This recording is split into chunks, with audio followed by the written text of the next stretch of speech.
Assalamualaikum warahmatullahi wabarakatuh. Waalaikumsalam warahmatullahi wabarakatuh. Terima kasih sudah hadir di kelas 4, Bapak Ibu SD Negeri Balai Panjang. Di sini saya akan menyampaikan hasil modul tugas saya sebagai guru penggerak untuk bulan kedua. Itu harus menyampaikan materi yang saya dapat 1 bulan kemarin, yaitu modul 1. Itu harus dijelaskan ke teman-teman guru yang ada di sekolah saya. Hari ini saya akan menyampaikan modul 1 tentang guru penggerak. Saya akan memaparkan tentang apa yang ada dalam modul 1 program guru penggerak. Bapak Ibu, yang pertama adalah filosofi Ki Hajar Dewantara. Ini Bapak Ibu, filosofi Ki Hajar Dewantara, kemudian peran dari guru penggerak, visi guru penggerak, dan yang terakhir adalah budaya positif. Ini adalah roadmap materi sosialisasi dalam program guru penggerak. Yang pertama adalah filosofi Ki Hajar Dewantara. Tentu kita sudah tidak asing lagi dengan sosok Ki Hajar Dewantara. Beliau adalah perintis dalam pendidikan yang ada di Indonesia. Ki Hajar Dewantara memiliki konsep tentang pendidikan yang didasarkan pada asas kemerdekaan, yang memiliki arti bahwa manusia diberi kebebasan dari Tuhan Yang Maha Esa untuk mengatur kehidupannya dengan tetap sejalan dengan aturan yang ada di masyarakat. Siswa harus memiliki jiwa merdeka dalam artian merdeka secara lahir dan batin serta tenaganya. Ki Hajar Dewantara memiliki istilah sistem among, yakni melarang adanya hubungan dan paksaan kepada anak didik karena akan mematikan jiwa merdeka anak dan mematikan kreativitas anak. Jadi di sini anak jangan sampai ada istilahnya kita memaksakan sesuatu kehendak kita, walaupun itu adalah pembelajaran seperti itu Bapak Ibu. Harus merubah. Tujuan pendidikan menurut Ki Hajar Dewantara adalah menuntun segala kodrat yang ada pada anak-anak agar mereka dapat mencapai keselamatan dan kebahagiaan yang setinggi-tingginya, baik sebagai manusia maupun sebagai anggota masyarakat. Oleh sebab itu, pendidik itu hanya dapat menuntun tumbuh atau hidup kekuatan kodratnya yang ada pada anak tersebut. Anak dapat memperbaiki lakunya, bukan dasarnya. Hidup dan tumbuh sesuai dengan kodrat anak. Anak sendiri dari lahir tentu memiliki kodrat dan kemauan masing-masing. Kita sebagai pendidik adalah sebagai fasilitator atau pembimbing anak. Anak itu kita arahkan dan sebagainya. Bapak Ibu, dalam program guru penggerak, tujuan dari penggerak adalah untuk mewujudkan merdeka belajar. Salah satu merdeka belajar adalah yang pertama adalah UASBN yang sekarang sudah diganti dengan ujian, kemudian ujian nasional sudah diganti dengan AKM, RTP yang dipersingkat, kemudian PPDB yang didasarkan atas zonasi. Tujuannya apa Bapak Ibu? Untuk menciptakan suasana belajar yang bahagia tanpa dibebani dengan pencapaian skor atau nilai tertentu. Karena Bapak Ibu, selama ini kita sebagai guru terpacu skor. Anak ini pintar, kita berdasarkan skor atau penilaian. Anak ini sukses berdasarkan skor atau penilaian. Tapi sebenarnya itu salah. Nilai bukan menjadi acuan untuk mengukur keberhasilan kita mendidik anak. Konsep pengembangan pendidikan di mana seluruh pemangku kepentingan diharapkan menjadi agen perubahan. Partisipasi siswa, siswi dalam pendidikan Indonesia, belajar yang efektif dan tidak adanya ketertinggalan anak didik. Inilah Bapak Ibu dan positif yang dapat kita pelajari dari pemikiran Ki Hajar Dewantara. Yang pertama adalah teknologi pendidikan, yang sudah terkenal, yaitu Engarso Sunggulodo Binglatyo Manungkarso Tuturi Handayani, berusaha diterapkan dalam proses pembelajaran. Karena apa? Bapak Ibu, biasanya kita lupa dengan filosofi Ki-Hajar Dewantara. Kita biasanya terlalu memaksakan kehendak kita sebagai pendidik. Itu perlu kita ubah. Pendidikan hendaknya memberikan kebebasan anak dalam belajar. Pendidikan memperhatikan kodrat alam dan kodrat zaman. Kodrat alam sendiri adalah pendidikan kita harus dasarkan dengan kondisi anak kecil. Tentu kita tidak harus memaksakan sikap otoriter. Karena apa? Anak lebih suka bermain sambil belajar. Kita harus mengubah itu. Kemudian berdasarkan kodrat zaman, tentu kita harus mengikuti perkembangan zaman yang ada, karena perkembangan yang sangat pesat. Anak-anak belajar sesuai dengan zamannya. Kalau dulu hanya belajar dari gurunya sendiri, tapi kalau sekarang anak-anak bisa belajar dari handphone, dari Google, internet, dan sebagainya. Jadi ini perlu kita ikuti Bapak Ibu. Walaupun kita sebagai guru, kita harus mengikuti perkembangan yang ada. Karena apa? Ilmu tersebut dia tidak salah tafsir untuk anak. Seperti itu Bapak Ibu. Kemudian pendidikan merupakan tempat bermain anak. Anak itu senang dengan permainan, belajar dan bermain. Anak-anak cenderung suka bermain dengan menggunakan pembelajaran yang berbasis permainan. Tentu kita untuk mengatasi kebosanan, karena apa? Belajar yang selama ini kita lakukan mungkin terlalu kaku, Bapak Ibu, atau kita hanya ceramah seperti itu. Jadi ini perlu kita ubah paradigma kita, mengubah diri kita harus mencari strategi dalam pembelajaran. Kita harus mengajak anak untuk berkolaborasi, kita harus mengajak anak untuk memecahkan masalah, bagaimana anak menyelesaikan masalah, seperti itu Bapak Ibu. Kemudian biasanya anak-anak itu lebih suka dengan game-games atau permainan. Nah, permainan ini bisa kita kolaborasi Bapak Ibu dengan materi yang ada dalam kelas Bapak Ibu, materi pelajaran tentunya. Positif yang berikutnya adalah pendidikan menghamba pada anak, berorientasi pada anak. Kita sebagai guru itu adalah menghamba pada anak Bapak Ibu. Kalau dulu mungkin kita terlalu otoriter, setelah mengenal filosofi Ki-Hajar Dewantara dalam itu kita harus mengubah.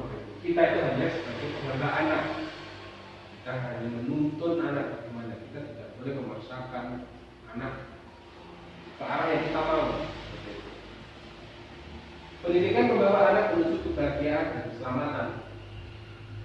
Pendidikan sebagai tuntunan anak agar berpikir lebih bijak. Jadi sentra pendidikan melibatkan pendidikan sekolah, orang tua, dan masyarakat dalam proses pendidikan. Tentu ini Bapak Ibu menjadi hal yang paling penting ya. Untuk kemajuan sekolah itu kita harus berkolaborasi. Tidak hanya gurunya sendiri, tapi harus dengan kepala sekolah, dengan komite, lingkungan, orang tua, itu harus ada kolaborasi untuk mewujudkan merdeka belajar. Pendidikan mengintegrasikan budaya lokal, meliputi adat kesopanan, sopan santun, ramah tamah, etika dalam pembelajaran. Bapak Ibu sangat disayangkan sekali, mungkin karena perkembangan zaman. Anak-anak itu nilai rasa sopan santunnya sedikit kurang mungkin. Maka dari itu mari sama-sama kita mengubah anak ini dengan apa? Dengan kebiasaan baik, agar anak-anak ini memiliki kebiasaan yang baik Bapak Ibu. Karena apa? Ketika anak di SD itu masih bisa kita mengarahkan. Karena apa? Anak SD itu cenderung lurus seperti itu. Jika kita sebagai guru kita memberikan kebiasaan yang baik, tentu hasilnya nanti akan baik.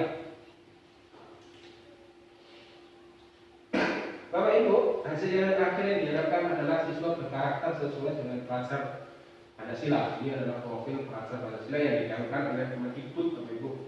Yang pertama adalah beriman bertakwa kepada Tuhan Yang Maha Esa. Ini Bapak Ibu.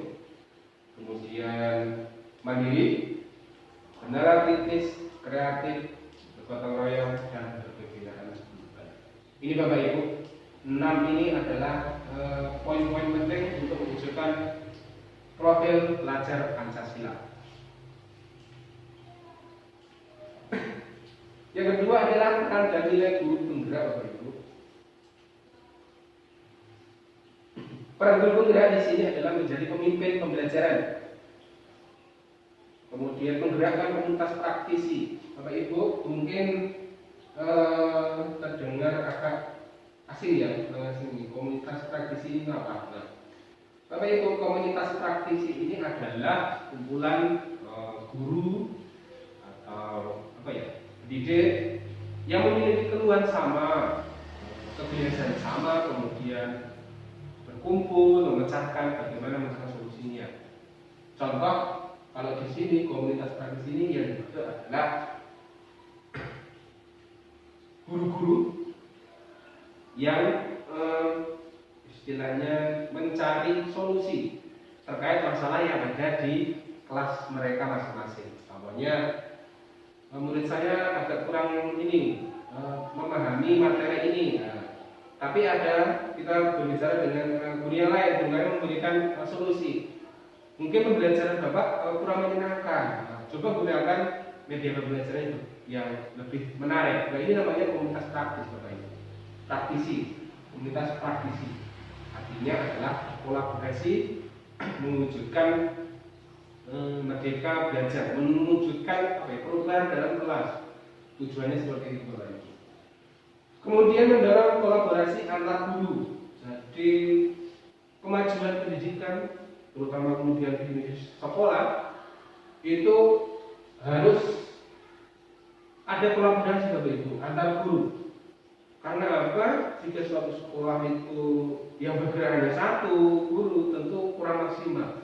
Jadi mari Bapak Ibu kita sama-sama berkolaborasi agar pendidikan yang ada di sekolah kita itu lebih maju, seperti itu. Menjadi coach bagi guru lain.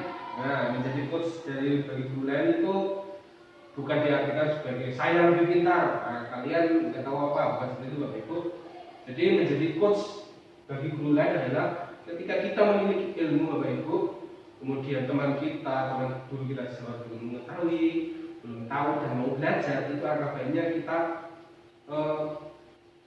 menyalurkan ilmunya Bapak Ibu. Kita istilahnya apa ya? Istilahnya kita membagi ilmu seperti itu. Tidak hanya untuk diri kita, tetapi untuk teman-teman kita. Agar apa?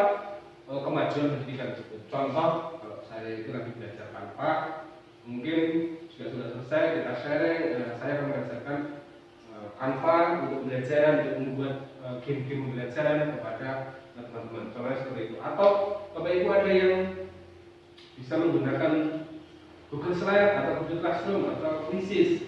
Saya belum tahu, mungkin kita saling tukar ilmu seperti itu. Itu adalah menjadi coach bagi guru lain. Jadi di sini semua guru itu sama, kita punya ilmu, kita berbagi seperti itu. Mewujudkan kepemimpinan murid. Nilainya adalah juga pada murid. Ini adalah nilai dari guru bergerak, tidak murid, kemudian mandiri Bapak Ibu. Sudah pasti, jika ini harus tergerak oleh diri kita sendiri. Jika kita tidak tergerak dari kita sendiri, apa yang akan kita inginkan sekolah kita atau kelas kita, terutama jika kita bergerak sendiri, tentu akan stay, tidak ada perubahan. Kemudian kolaboratif, ya sama dengan guru lain, kemudian atau guru-guru di sekolah lainnya yang memiliki ilmu apa, itu juga penting. Reflektif Bapak Ibu, kita harus selalu mereflektif diri kita ketika kita melakukan suatu kegiatan atau gerakan seperti itu, kita harus refleksi. Ini efektif atau tidak? Ini mengimbas perubahan ke anak didik tidak? Seperti itu. Oh ini bagus, ini kita harus merefleksi diri kita. Kemudian inovatif Bapak Ibu, tentu ini paling mendasar. Seorang guru itu harus inovatif. Karena apa? sesuai dengan tuntutan zaman. Zaman itu selalu berjalan, selalu berkembang. Ya, kita harus sebagai guru harus inovatif, tidak hanya menonton Bapak Ibu. Kita hanya open book, seperti itu tentu akan membosankan untuk anak didik kita. Kita harus lebih kreatif, inovatif dalam melakukan proses pembelajaran. Banyak sekali Bapak Ibu untuk yang inovatif ini. Kita bisa belajar dengan YouTube, kemudian kita bisa belajar. Sekarang itu banyak sekali pembelajaran yang ada di medsos. Kalau Bapak Ibu minat bisa mengikuti. Yang penting kita mampu dan kita mau, seperti itu. Menjadi pemimpin pembelajaran ini adalah mendorong pendidikan sistem, merancang skenario pembelajaran yang menyenangkan, kemudian interaksi guru dan siswa selalu dijaga selama PJJ ini, dengan memanfaatkan WA group, Gimit, tim dan lain-lain. Ini sudah kita lakukan karena selama ini pandemi sudah cukup lama, mungkin sudah tidak asing lagi seperti ini. Kemudian meningkatkan kompetensi diri sebagai seorang guru. Ini Bapak Ibu, meningkatkan kompetensi guru diri, meningkatkan kompetensi diri. Tentu kita harus merefleksi diri kita. Kita sudah memiliki apa, kemampuan apa, seperti itu. Jika kita kurang, tentu kita harus mencari pengembangan diri kita, ya, dengan mengikuti pembelajaran, pelatihan, diklat, atau sekarang mudah Bapak Ibu, kita mau apa, kita buka YouTube, ternyata seperti ini, bisa kita lakukan, bisa kita belajar. Kemudian ini menggerakkan komunitas praktisi aktif dalam MGMP. SD itu adalah KAB, namanya seperti itu. Meningkatkan kemampuan dan keterampilan guru dalam kegiatan belajar mengajar, sharing permasalahan siswa, berbagi ilmu dan pengetahuan. Ini sangat penting Bapak Ibu, kita harus sharing permasalahan siswa.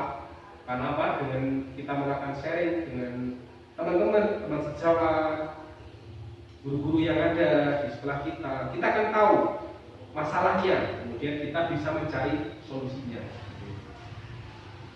Nilai guru penggerak adalah berpihak pada murid, mandiri, inovatif, reflektif, tentu sudah, kemudian kolaboratif, proaktif. Mendorong kolaborasi antar guru, ini sudah saya jelaskan sedikit singkat. Wali kelas, kemudian ini kalau SMP ada BP. Tapi kalau di SD itu biasanya kita sendiri sebagai BP-nya, karena kalau SD itu hanya cuma satu. Kolaborasi antar guru dan level topik ini nggak sampai biasanya. Kalau SD itu lebih luas seperti itu. Menjadi kuat sebagai guru lain, tadi sudah saya jelaskan, melatih penggunaan kekuatan IT ini, IT dalam PJJ untuk umum bahasa. Pemanfaatan IT sangat penting. Tentu kita harus menjadi coach sebagai guru lain. Jika teman kita belum mampu untuk menggunakan IT, tentu kita bisa membantu. Karena apa? Itu sangat penting Bapak Ibu. Kolaborasi antar guru itu sangat penting untuk demi kemajuan pendidikan. Menguasai materi, tentu kita sebelum mengajar, tentu kita harus menguasai materi terlebih dahulu. Mencari metode yang pas dalam penyampaian, kemudian bersama dengan sekolah, kemudian pendampingan. Seperti itu.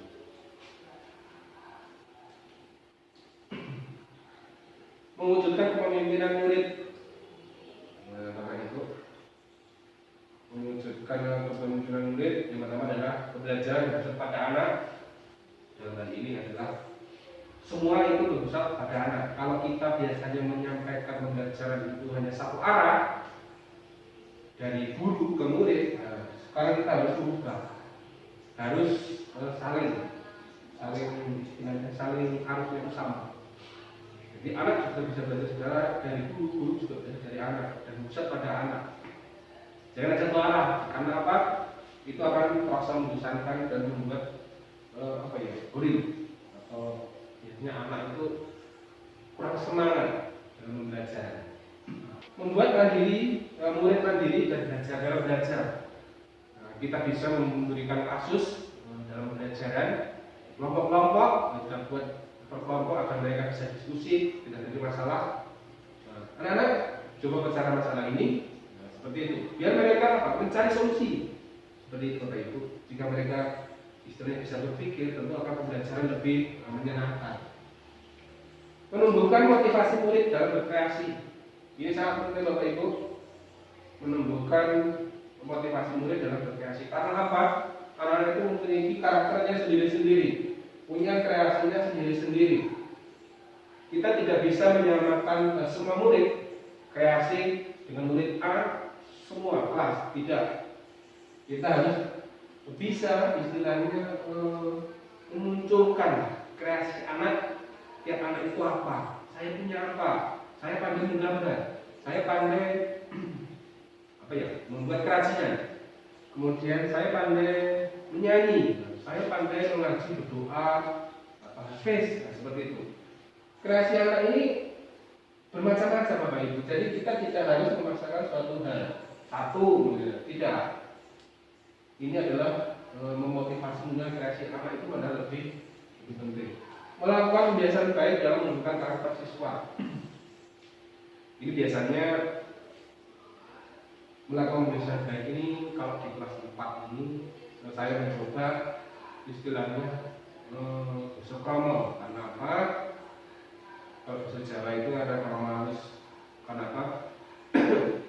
Anak-anak itu sudah kurang mengenal yang namanya bahasa kromo, sopan santun ke orang anak, ke orang yang lebih tua itu kurang. Jadi oleh satu itu saya gunakan basa kromo. Anak kita berinteraksi menggunakan basa kromo. Makanya ada istilah itu untuk kelas 4 itu ada setu bagus, setu ayu, setu halus. Jadi saling merubah. Anak-anak yang biasanya mau bicara istilahnya los-los, atau kasar, dan sebagainya, kita ajari pelan-pelan agar mereka bisa mempunyai kebiasaan baik untuk berbahasa Jawa kromo yang halus. Tujuannya apa? Adalah agar anak itu bisa memiliki kebiasaan sopan santun Bapak Ibu. Seperti itu. Tentu ada yang harus berpihak pada murid, mandiri dan praktik. Karena di mandiri ini selalu untuk jalur praktik ini Bapak Ibu. Ini sudah. Tadi penguatan peran dan nilai guru. Nah ini Bapak Ibu, jika kita sebagai guru, yang pertama adalah harus berani mencoba hal-hal yang baru untuk mengikuti perkembangan. Salah satunya apa Bapak Ibu? Yaitu tadi kita harus mengikuti pengembangan diri yang ada. Tapi pengembangan diri kita harus selektif. Itu bagus tidak, itu bermanfaat untuk diri kita dan untuk pembelajaran anak tidak, seperti itu. Kita harus selektif. Karena ini banyak Bapak Ibu. Pengembangan ini banyak sekali. Tergantung minat kita. Terus bergerak dan melakukan perbaikan dan praktek baik. Kita harus terus bergerak Bapak Ibu. Jangan sampai kita istilahnya menjadi guru yang stay, terlalu nyaman atau terlalu berada di zona nyaman. Zona nyaman istilahnya saya mulang seperti ini, saya mengajar seperti ini sudah cukup. Tidak Bapak Ibu. Mari kita istilahnya melakukan banyak sekali perubahan yang bermanfaat sesuai dengan perkembangan. Itu mewujudkan apa? Mewujudkan merdeka belajar. Kemudian berani berkarya, Bapak Ibu ini. Karena apa? Guru sekarang itu kalau mau berkarya itu sangat banyak sekali dan itu lebih mudah. Banyak sekali kita belajar berkarya itu di YouTube ada, kemudian di program-program pendidikan itu ada. Kalau mau Bapak Ibu, kuncinya harus kerja terlebih dahulu. Berpikir terbuka terhadap hal baru. Ini Bapak Ibu yang paling penting. Karena apa? Jika kita sebagai guru berada di dunia nyaman, saya cukup mengajar seperti ini. Nah, ini nanti kita akan ketinggalan Bapak Ibu. Siapa yang dibutuhkan? Yang diberikan adalah anak didik kita. Karena apa? Mereka akan ketinggalan perkembangan zaman Bapak Ibu. Batas perjuangan sekarang itu karena zonanya itu sudah IT-nya, teknologi globalisasi itu sudah luas, itu belajar itu mudah. Kalau kemarin itu istilahnya teknologi itu yang ada di kota-kota sekarang tidak begitu. Di desa pun kita bisa belajar teknologi. Merefleksi diri, mengetahui kekurangan dan kelebihan diri, ini adalah hal yang paling pokok, Bapak Ibu. Kita harus pandai-pandai dan harus sering-sering merefleksi diri kita. Kita itu kekurangannya di mana, kelebihan kita di mana. Kekurangan tentu kita harus mencari penutupnya. Seperti itu. Kelebihan tentu kita harus membantu, memberikan sesuatu kita ke teman-teman, guru kita lain, contohnya juga ilmu seperti itu. Intinya kita mau berbagi. Juga kekurangan tentu ada yang mengingatkan kita harus jaga diri. Oh iya, menerima, kemudian memperbaikinya. Menerapkan asih dan asuh. Ini Bapak Ibu, tentu kita harus sebagai guru, kita harus sabar, harus lemah lembut Bapak Ibu. Karena apa? Anak-anak itu jangan sampai kita bentak seperti itu. Kita harus sabar, asih dan asuh. Karena anak itu lebih suka dengan guru yang sabar, asih, dan asuh. Dan itu akan lebih mudah kita mencapai tujuan belajar. Yang berikutnya adalah visi guru penggerak. Dan lagi kita ke budaya positif Bapak Ibu. Ini adalah modul 1.4, modul terakhir untuk modul 1. Budaya positif atau ekosistem positif. Kita ambil contoh perbandingan dengan hidup tumbuhan. Ini adalah digambarkan seorang ungkapan dari Ki Hajar Dewantara. Beliau membandingkan seorang guru itu sama dengan petani. Dalam artiannya adalah sama kewajibannya dengan seorang pendidik.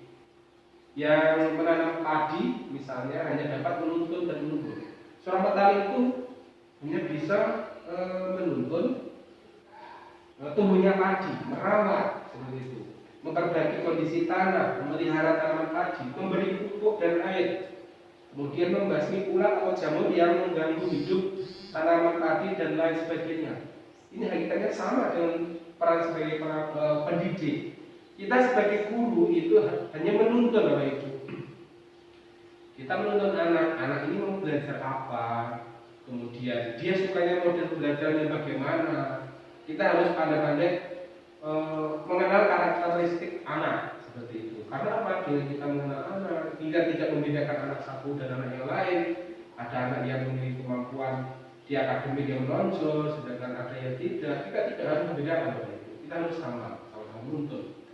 Anak ini dituntun lebih cepat, ekstra jalan, ya, nggak apa. Anaknya kurang seperti agak cepat. Nah, tentu kita harus membedakan. Jadi antara satu dan lain itu kita tidak boleh menyamakan.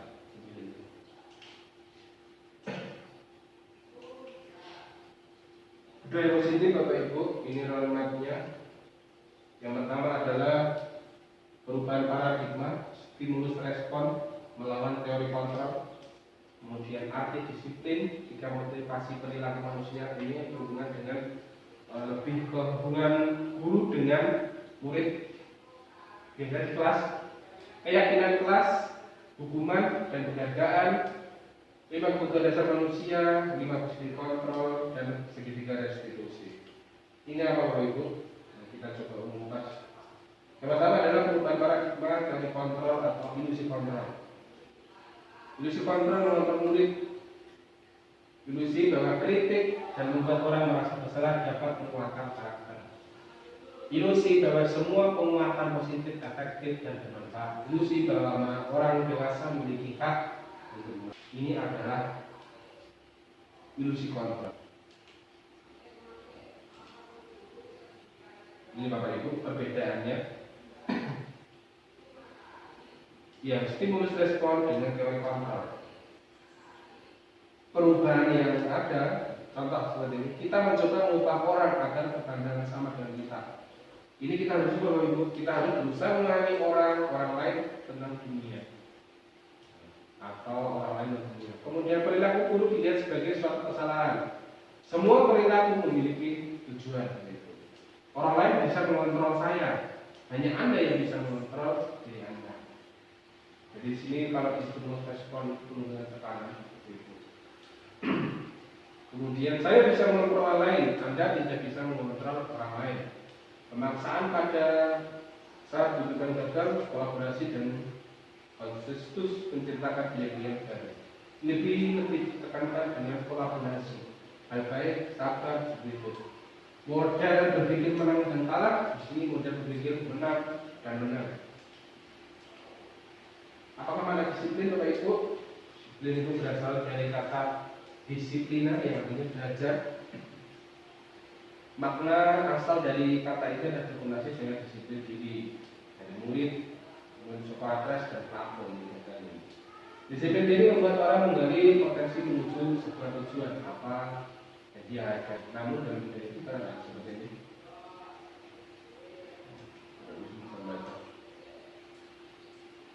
Teori motivasi perilaku manusia. Untuk menghindari ketidaknyamanan hukuman apa yang akan terjadi bila saya tidak melakukannya. Ini biasanya untuk kita menyikapi permasalahan yang sering terjadi di kelas hubungan dengan murid. Untuk mendapat imbalan dari orang lain untuk apa yang akan saya dapatkan jika saya melakukan. Ini biasanya apa ya? Kita memancing anak-anak untuk berani biasanya, tapi ternyata ini salah. Nah, jika kita melakukan itu salah. Ada motivasi lain ternyata itu malah membuat persepsi yang salah. Merdeka menurut Kiai Dewantara adalah tidak hanya tempat dari perintah, akan tetapi juga cakap buat pemerintah diri sendiri. Untuk mewujudkan merdeka.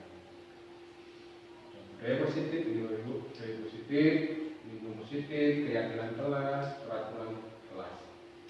Ini harus terwujud Bapak Ibu dalam kelas akan menumbuhkan yang namanya budaya positif. Tidak ada yang namanya tekanan dan sebagainya.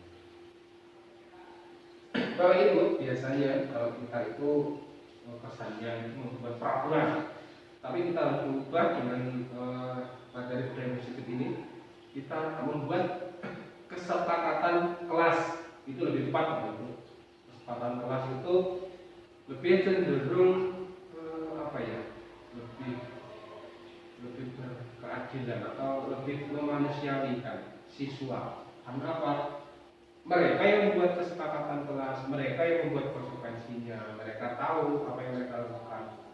Dan ketika mereka melanggar, mereka akan tahu apa yang harus mereka lakukan. Ini salah satu contohnya Bapak Ibu. Contoh kesepakatan kelas. Ini ada datang tepat waktu, mengucapkan salam, menjaga kebersihan sekolah, kemudian berdoa, aktif dalam pembelajaran, tertib seperti itu. Ini lagi kami guru dan murid saling menyayangi. Ini bisa dibuat jadi kesepakatan kelas ini tidak hanya untuk murid Bapak Ibu, tapi untuk kita juga sebagai guru. Seperti ini Bapak Ibu. Guru dan murid saling menyayangi, kemudian guru dan murid saling belajar, saling menghormati, murid yang peduli dengan teman. Ini salah satu contoh dari kesepakatan kelas. Ini dukung penghargaan. Contohnya itu kita itu biasanya tujuannya memotivasi siswa dengan bela-bela dia, tapi ternyata itu kadang mendukung. Contoh, yang bisa perkalian 7 jari langsung pulang. Nanti anak-anak kita kerjain dulunya lebih dahulu. Anak-anak yang kurang mereka terlambat, agak belakangan, itu menimbulkan perbedaan. Kemudian contoh lain, mempunyai tanya jawab, kemudian kita memberi hadiah seperti itu. Ternyata itu di materi ini itu kita belajar, oh ternyata itu salah, kurang tepat. Apa yang namanya restitusi? Restitusi adalah proses menciptakan kondisi bagi murid untuk memperbaiki kesalahan mereka sehingga mereka bisa kembali pada kelompok mereka dengan karakter yang lebih kuat. Restitusi ini adalah untuk memperbaiki Bapak Ibu. Kita dalam melakukan restitusi tentu dalam masyarakat biasanya terjadi pada permasalahan antar murid seperti itu. Kita harus bisa istilahnya mencari solusi. Kita harus melakukan keyakinan dulu, karena ini sudah salah, benar tidak dari laporan-laporan yang kita terima. Ini apa Bu? Jadi dari segi restitusi, yang pertama adalah bukan untuk menuntut kesalahan, namun untuk belajar dari kesalahan. memperbaiki hubungan, tawaran bukan paksaan. Nah, biasanya kalau kita sudah membuat keyakinan kelas atau kesepakatan kelas yang menyangkut keadaan kelas, jika anak itu melakukan kesalahan, terutama di yang kelas, contoh membuang sampah akan membersihkan menyapu kelas sendiri, ya seperti itu. Jadi ketika anak itu melakukan kesalahan, dia akan tahu kita perlu menghukum. Kamu telah membuat sampah sembarangan, kamu dihukum. Tidak seperti itu, Bapak Ibu. Kita hanya perlu istilahnya mengingatkan, ini loh kesepakatan kelas, jika membuang sampah akan apa, seperti itu. Karena apa? Mereka yang membuat, seperti itu.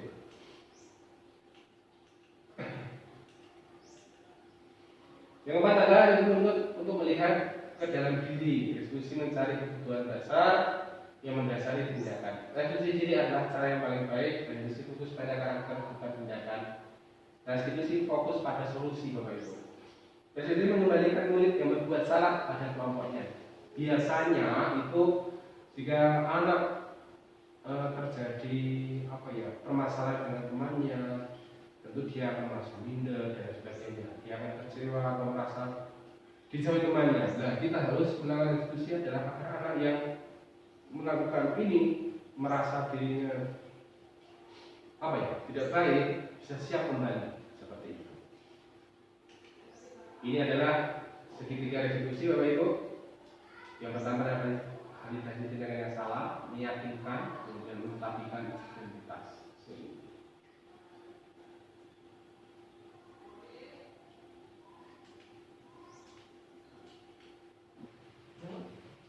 Demikianlah penyampaian modul saya untuk program guru penggerak, semoga bermanfaat bagi teman-teman dan terutama untuk kemajuan sekolah kita. Terima kasih. Wassalamualaikum warahmatullahi wabarakatuh.